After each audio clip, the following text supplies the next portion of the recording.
Gold, trusted gold buyers. మీరు తాకట్టు పెట్టిన బంగారాన్ని విడిపించి ఈ రోజు ఉన్న మార్కెట్ ధరకు కొనబడను. మీ మూవీ మధుర విషయానికి వెళ్తే షార్ట్ ఫిల్మ్ ఇంటర్వ్యూ స్టార్టింగ్ ముందు మనం ఒక మాట మాట్లాడుకుందాం. నేనే అన్నాను, మధురం షార్ట్ ఫిల్మ్ని ఇండస్ట్రీ యాక్సెప్ట్ చేసింది, ఆడియన్స్ యాక్సెప్ట్ చేశారు, మేకర్స్ యాక్సెప్ట్ చేశారు, ఒక్క మనిషి మాత్రమే యాక్సెప్ట్ చేయాలి. అది మీరే. మధురం అంత పెద్ద సక్సెస్ అయింది, ప్రతి ఒక్కరు దాని గురించి మాట్లాడుతున్నారు. దానికంటే ముందు 1 year ముందే రాజుతారు షార్ట్ ఫిలిమ్స్ నుంచి వచ్చి హీరోగా ఎస్టాబ్లిష్ అయిపోయి ఉన్నారు. మీకు అక్కడ చాలా పెద్ద లెవెల్లో లైఫ్ కనిపిస్తుంది. ఎందుకు ఇండస్ట్రీని వదిలేసి వెళ్ళిపోయారు? చాలా మంది అడిగారండి ఇది.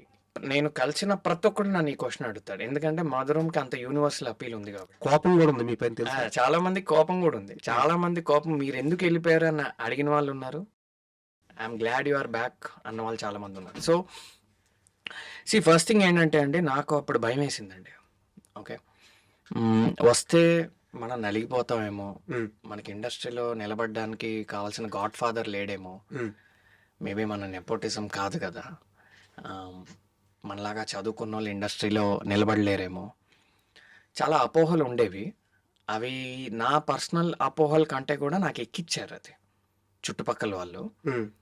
అండ్ నేను తీసుకున్నా. ఇప్పుడు నాలో భయం ఉండింది కాబట్టి చుట్టుపక్కల వాళ్ళు ఆ భయాలు నాకు ఎక్కించినప్పుడు నేను యాక్సెప్ట్ చేసా అవన్నీ. ఇప్పుడు చదువుకున్న వాళ్ళు ఇండస్ట్రీలో నిలబడలేరు, ఫలానా క్యాస్ట్ వాళ్ళు ఇండస్ట్రీలో నిలబడలేరు, గాడ్ ఫాదర్ లేకుండా ఇండస్ట్రీలో నిలబడలేరు, డబ్బు బలగం లేకుండా ఇండస్ట్రీలో నిలబడలేరు. అంటే నేను హీరో అవుదాం అనుకుంటున్నా అని చెప్పా కాబట్టి. నేను ఒక డైరెక్టర్ యాక్టర్ అని ఉంటే మేబీ వేరే రకాల స్టేట్మెంట్స్ వచ్చేవి. ఓకే, అంటే జస్ట్ సపోర్టింగ్ యాక్టర్ అని అనుంటే నా నోట్లో ఇండస్ట్రీకి వెళ్తే పాడైపోతావు, ఇండస్ట్రీ వాళ్ళు మంచి వాళ్ళు కాదు, ఇండస్ట్రీలో ఏదైతే ఒక కేయాస్, ఒక అన్ఆర్గనైజ్డ్ సెక్టర్, అది మెరిటాక్రసీ మీద నడవదు, పర్సనల్ బయాసెస్ మీద నడుస్తుంది. ఓకే, నీకు చాలా బ్యూటిఫుల్ కెరియర్ ఉంది, దాన్ని పాడు చేసుకోకు. ఒకసారి నువ్వు సినిమాల్లోకి వెళ్ళి సక్సెస్ అవ్వకపోతే, సక్సెస్ అయితే okay, 99 success chances 1% for example. Exactly. Success అవ్వకపోతే నువ్వు ఎందుకు పనికి రాకుండా పోతావు, డిప్రెషన్లోకి వెళ్ళిపోతావు, లైఫ్ వేస్ట్ అయిపోతుంది, నీ గోల్డెన్ యూత్ అంతా వేస్ట్ అయిపోతుంది, కోలుకోలేని దెబ్బ తింటావు. చాలామంది సక్సెస్ అయిన వాళ్ళ గురించే మాట్లాడతారు. సక్సెస్ అయిన ప్రతి ఒక్కడికి సక్సెస్ అవ్వని కొన్ని వేల మంది ఉంటారు. ఓకే, ఒకసారి మొహానికి రంగు పూసుకున్నాక, రంగు అలవాటయ్యాక ఇంకో పని చేయలేవు నువ్వు. అది పిచ్చి అనేది చిన్న పదం, అడిక్షన్ అనేది చిన్న పదం, ఆ మత్తు ఇంకోటేదో అదొక ట్రాన్స్. చప్పట్లు అలవాటైతే, మొహానికి రంగు అలవాటైతే, అదే నువ్వు ఇంకో పని చేయలేకపోవచ్చు. అంటే నీకు ఇంకో ప్రపంచం ఉండదు, నీకు ఫ్యామిలీ లైఫ్ ఉండదు, నీకు సోషల్ లైఫ్ ఉండదు, నీకు హ్యాపీనెస్ ఉండదు. నేను విన్నవి చెప్తున్నా. ఇవన్నీ ఎవరు ఎక్కిచ్చారు మీకు? మా ఫాదర్ ఎక్కిచ్చారు. మా father is a well known doctor, dermatologist. మా నాన్న ఎక్కిచ్చారు, నా ఫ్రెండ్స్ కొంతమంది ఎక్కిచ్చారు, ఇంటర్నెట్లో కొంతమంది ఎక్కిచ్చారు. ఇప్పుడు మనకి మీరు కోరా, రెడ్డిట్ ఇలాంటి ఫోరమ్స్లో చూస్తే చాలా ఆర్టికల్స్ ఉంటాయి. Dark side of film industry అని ఆర్టికల్స్ ఉంటాయి, డార్క్ సైడ్ ఆఫ్ బాలీవుడ్ అని ఉంటాయి. చాలామంది ఫెయిల్ అయిన యాక్టర్స్, ఫెయిల్ అయిన డైరెక్టర్స్ అక్కడ పెడతారు. అండ్ రిలేటివ్స్ అవ్వచ్చు. భయపడ్డారా?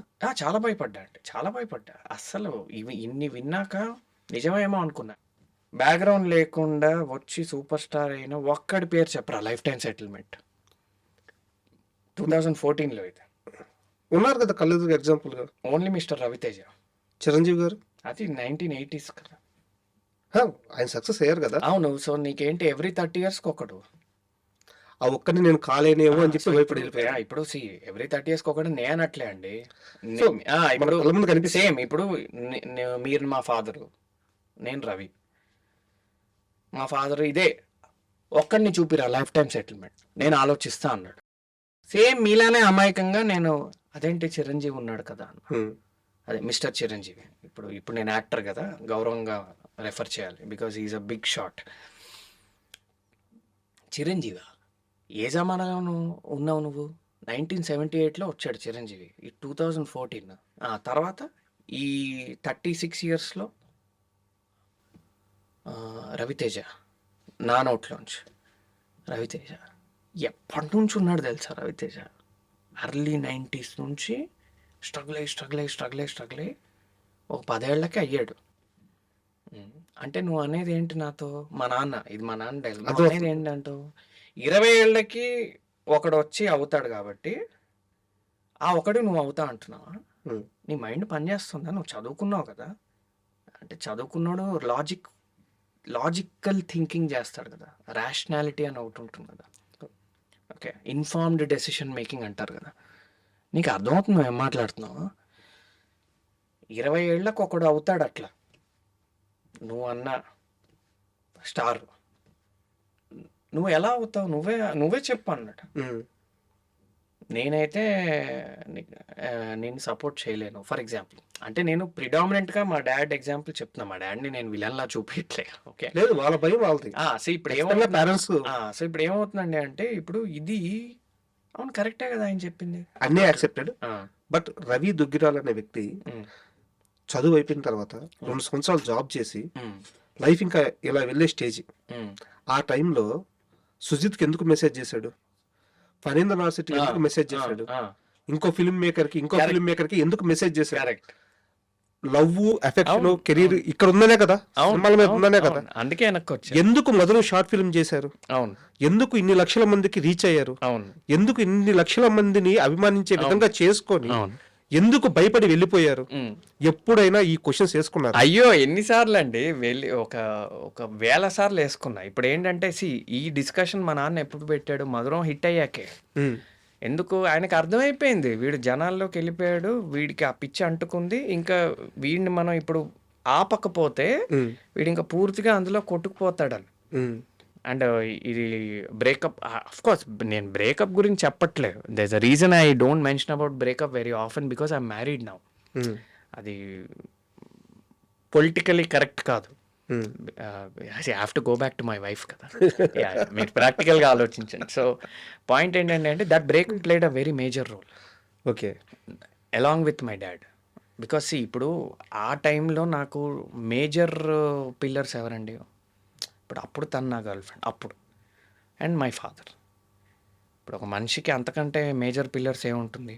గర్ల్ ఫ్రెండ్ అంటే మగాడికి అప్పోని girlfriend, father, mother, friends and మన ఓన్ పర్సనల్ థింగ్. ఆమె అవుట్ రైట్ నాకు బ్రేకప్ అవ్వడానికి 90% రీజన్ ఇదే. సినిమా పిచ్చి. ఓకే. అంటే నీకు స్టెబిలిటీ ఉండదు, నిన్ను నమ్ముకుంటే ఇంకా నా బతుకు బస్ స్టాండే టైప్లో అప్పట్లో ఆ అమ్మాయి. ఆమెని నేనేం తప్పు పట్టట్లేదు, తను చేయిస్తాను. కరెక్ట్. అండ్ తను అన్నది కూడా వాస్తవమే. కరెక్ట్. ఎందుకంటే ఇప్పుడు she has to put up with all that instability కదండి. ఆ ప్రెజెంట్ తన మీద కదా. ఆబ్వియస్లీ. ఓకే. బ్రేకప్ అయిపోయింది బ్రేకప్. ఓ పక్క నాన్న ఇలా అంటున్నాడు, ఓ పక్క మధురం బంపర్ హిట్ అయిపోయింది, మెసేజ్లు వస్తున్నాయి. ఓ పక్క ఆఫీసోడు పిలిచి మరి ఆఫీసోడే పిలిచాడు, నేనేం వెళ్ళలేదండి. ఆఫీసోడే పిలిచి సింగపూర్ వెళ్తావా అన్నాడు. నేను ఏ రోజు అడగలే అబ్రాడ్ వెళ్తాను. ఇన్ఫాక్ట్ నేను అబ్రాడ్ వెళ్ళకూడదనే ఉండేది నాకు చిన్నప్పటి నుంచి. నాకు ఇండియా అంటే చాలా ఇష్టం.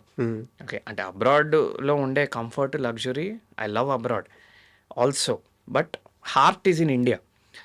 అంటే నా ఫ్రెండ్స్ అప్పటికే ఎంఎస్ వెళ్ళిపోతున్నారు. ఓకే. మనందరి ఫ్రెండ్స్ లాగా.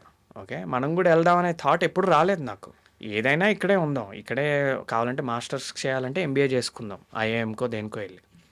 నేను చెప్పేది ఏంటంటే ఇప్పుడు ఎక్స్ గర్ల్ ఫ్రెండ్ కానీ, ఇప్పుడు ఫాదర్ కానీ, నా ఫ్రెండ్స్ కానీ, ఆఫీస్ వాడు కూడా నువ్వు సింగపూర్ అవకాశం ఇస్తా, వెళ్తావా వెళ్ళవా, ఒకటే క్వశ్చన్ అడుగుతారు.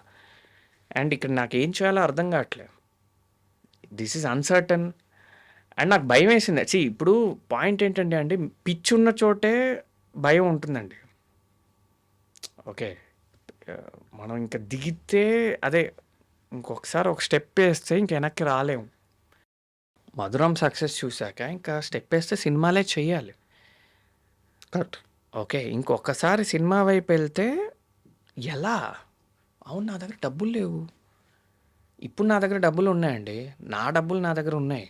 ఇప్పుడు మీకు లాజికల్గా చెప్తా, ఎంతమంది నన్ను కోప్పడినా నువ్వు ఎందుకు వెళ్ళిపోయావు బంగారపు కెరియర్ని వదిలేసి అంటారు. ఏంటి బంగారపు కెరియర్ అంటే నువ్వు పెద్ద హీరో అయిపోయాడు, నువ్వు ఎందుకు వదిలేసావు, నువ్వు ఇంత మంచి పర్ఫార్మర్వి, నీకు ఇంత టాలెంట్ ఉండి నువ్వు ఎందుకు వదిలేసావు, ఓకే ఎట్సెట్రా ఎట్సెట్రా.